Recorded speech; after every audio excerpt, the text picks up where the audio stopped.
ล่าสุดคนที่ติดถ้ำอยู่เมืองล่องแจ้งทนเห็นกระแสดราม่าถาโถมไปใส่ป่อนจักริดซึ่งเป็นฮีโร่ไปซวยข้าเจ้าได้ออกมาเคลื่อนไหวส่งกำลังใจไปให้อ้ายป่อนจักริดอยู่ประเทศไทยว่าซันเดย์สวัสดี FC แฟนคลับทุกทานมาพบมาพ่อกันช่วงค่อยคำยามแรงทานผู้ชมจะพาทานผู้ชมไปติดตามเรื่องราวประเด็นดราม่าเกี่ยวข้องกับกู้ภัยไทยทานผู้ชมเนาะนั่นก็คือกู้ภัยแห่งโซเชียลซึ่งเพิ่นเป็นผู้หนึ่งที่มีกระแสชื่อเสียงที่สุดในบรรดากู้ภัยแห่งประเทศไทยเป็นวัยหนุ่มไฟแห้งทานผู้ชมเป็นวัยหนุ่มไฟแห้งบ่ถ้าเอ่ยชื่อทุกคนถ้าเป็นคนลาวก็คงจะฮู้ว่าค่อยจะหมายถึงไผท่านผู้ชมเอ้ยกู้ภัยไทย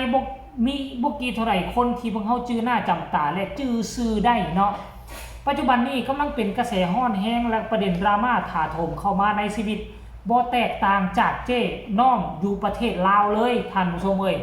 ปัจจุบันนี้ทั้งไอ้ป่อนจักริดกู้ภัยสายทานเพิ่นก็เจอประเด็นดราม่าถูกข้อกล่าวหาต่างๆนานาสมปิบางเรื่องก็อาจจะมีความจริงบางเรื่องก็อาจจะบ่มีความจริงอันนี้พวกเฮาก็บ่กล้าที่จะฟันธงทุกสิ่งทุกอย่างต้องอิงไปตามกฎหมายสิ่งใดผิดก็ถือว่าผิดสิ่งใดบ่ผิดก็ถือว่าย่องย่อสรรเสริญแต่จะเฮ็ดให้เราหยุดทำความดีนั้นค่อยคิดว่ามันบ่ถูกต้องสิ่งใดที่เราผิดก็ปล่อยให้เป็นขบวนตามกฎหมายสิ่งใดถูกก็ปล่อยให้เราสานต่อหนึ่งในผู้ที่ติดถ้ำและได้รับการช่วยเหลือจากไอ้ป่อนจักริดนั่นเพิ่นกระทนกระแสดราม่าบ่ไหวเพิ่นก็รู้ตนเพิ่นก็อีตนเนาะรู้ตนอีตนผู้ที่มีพระคุณของเพิ่นเนาะคนนี้ชื่อว่าท้าวแดนเนาะท้าวแดนเป็นหนึ่งใน4คนที่เดินทางออกจากถ้ำมาด้วยตนเองเนาะออกมาด้วยตนเองแต่ว่าบ่ลืมพระคุณหมดทุกคนที่ไปช่วยเหลือพวกเพิ่นหนึ่งในหั่นที่เพิ่นย่องย่อสรรเสริญเพิ่นยกเอาขึ้นเป็นผู้มีพระคุณอย่างใหญ่หลวงเนาะต่างหน้าให้กับกู้ภัยไทยลาวบ่ว่าจะเป็นไอ้ป่อนจักริดบ่ว่าจะเป็นอาจารย์ติ้งลีบ่ว่าจะเป็นไอ้มานัทแล้วก็หลายคนแหละที่บ่ทันได้ชื่อน่ะเพิ่นก็ระลึกถึงแต่ว่าหลายคนนั่นบ่มีผู้ใดเจอประเด็นดราม่าในชีวิตมีแต่ไอ้ป่อนจักริดที่ว่าเจอประเด็นดราม่าในชีวิตเพิ่นก็เลยสงสารเพิ่นอยากแบ่งเบาความทุกข์ความโศกของไอ้ป่อนจักริดเพิ่นก็เลยออกมาเคลื่อนไหวเมื่อ1 ชั่วโมงที่ผ่านมานี่ว่าค่อยบ่ฮู้ว่าเรื่องราวจะเป็นจังใดขอส่งกำลังใจให้พี่ป่อนนะว่าซั่นเด้แต่ค่อยฮู้ว่าพี่เขาก็เป็นคนหนึ่ง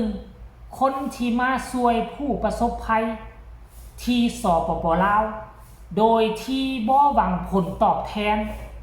แถมยังเอาเงินส่วนตัวว่าซั่นเด้บริจาคให้ผู้ประสบภัยอีกด้วยแฮชแท็กสู้ๆฮีโร่ของค่อยว่าซั่นเด้ท่านผู้ชมแม่นเพิ่นได้เสียสละเวลาเพิ่นได้ทิ่มเคสที่สำคัญอยู่ในประเทศไทยตัดสินใจเดินทางมาน่ะเสียทั้งเงินทั้งคำเสียทั้งเวลามาช่วยคนที่ติดถ้ำอยู่เมืองล่องแจ้งช่วยเรียบร้อยแล้วได้ยุติภารกิจไปแล้วตอนจะกลับประเทศไทยเพิ่นยังจกเงินส่วนตัวของเพิ่นให้2ครอบครัวผู้ที่ติดถ้ำท่านผู้ชมเอ้ยครอบครัวละหลายล้านกีบเติบแหละหลายล้านกีบท่านผู้ชมให้ทั้ง2ครอบครัวเลยได้2ครอบครัวก็ให้ดีอกดีใจบ่อยากให้จากกันไปเลยเนาะแล้วตอนที่จะจากกันไปทั้ง4คน5คนที่รอดออกมาน่ะล่มหมู่เป็นโตเอามาเฮ็ดพิธีผูกคอต่อแขนให้มาจัดพิธีผูกคอต่อแขนให้กับทีมงานกู้ภัยไทยให้กับไอ้ป่อนจักริดนี่น่ะท่านผู้ชมเอ้ยหลายคนอาจจะลืมไปแล้วค่อยอยากให้พวกเจ้าไปเห็นภาพบรรยากาศตอนผูกคอต่อแขนความจริงแล้วเขาเจ้ามีการผูกคอต่อแขนอยู่ห้องว่าการเมืองพุ่นแหละทั้งรัฐบาลเฮ็ดให้ทั้งแขวงเฮ็ดให้แต่เขาเจ้ายังบ่จู้ใจตกตอนแรกมาเขาเจ้ามามัดคอต่อแขนให้ตึมอยู่ทั้งโรงแรมเลยเนาะอยากให้ทุกคนไปชมคลิปวิดีโอดังกล่าวนี้จักหน่อยนึงให้พวกเจ้า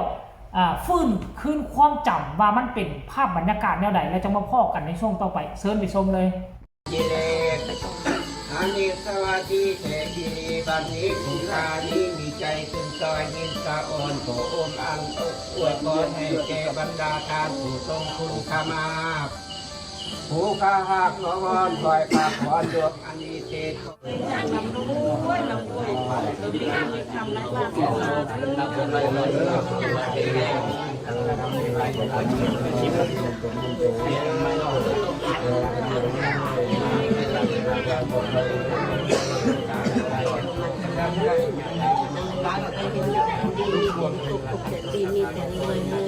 มีสุขภาพแข็งแรง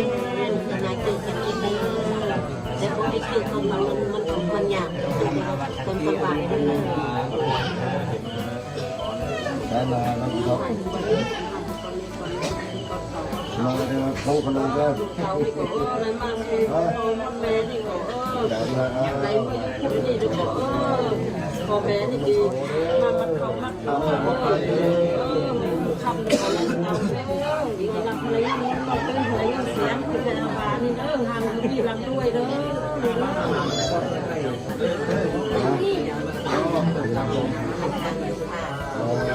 ใช่ตัวนี้นะตัวนี้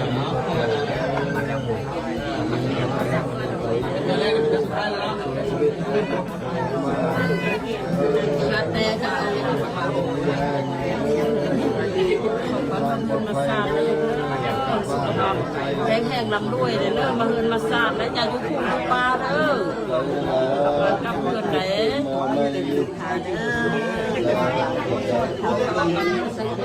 ควรจะนั่งเด้อควรจะนั่งไปนั่งเด้อควรนะเอาไปมันเข้าอยู่เด้อทุกคนเห็นแล้วหรือยังความดีของเพิ่นนั่นน่ะฝังไว้ในจิตฝังไว้ในใจ5 คนที่ติดอยู่ในถ้ำแล้วฝังไว้ในเท่ากระดูกของเขาจะไม่มีวันลืมอันนี้คือคนที่มีพระคุณของเพิ่นแต่เอาละท่านผู้ชมเฮาอาจจะ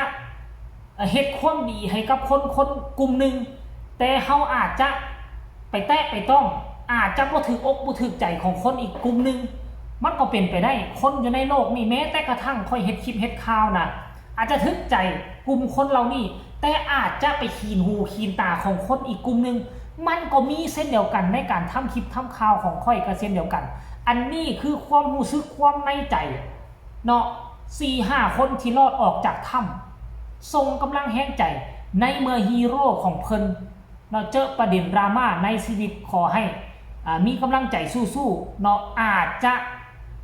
มีปัญหาอยู่ทั้งฝั่งไทยแต่อย่าลืมว่าพี่น้องทั้งฝั่งลาวนี่หลายคนเติบ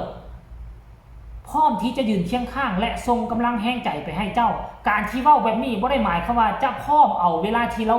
มีความผิดสิ่งใดสิ่งหนึ่งก็บ่ได้พร้อมหมายโตได้ที่เรามีความผิดให้ดำเนินไปตามกฎหมายโตได้ที่เราบ่ผิดก็ขอให้เราสู้และก็พิสูจน์เนาะพิสูจน์ให้ได้ความบริสุทธิ์ของตนเองพี่น้องชาวลาวยืนเคียงข้างเจ้าสู้ๆกันแล้วกันเด้อสำหรับคลิปนี้ขอกล่าวคำว่าสบายดีบ๊ายบาย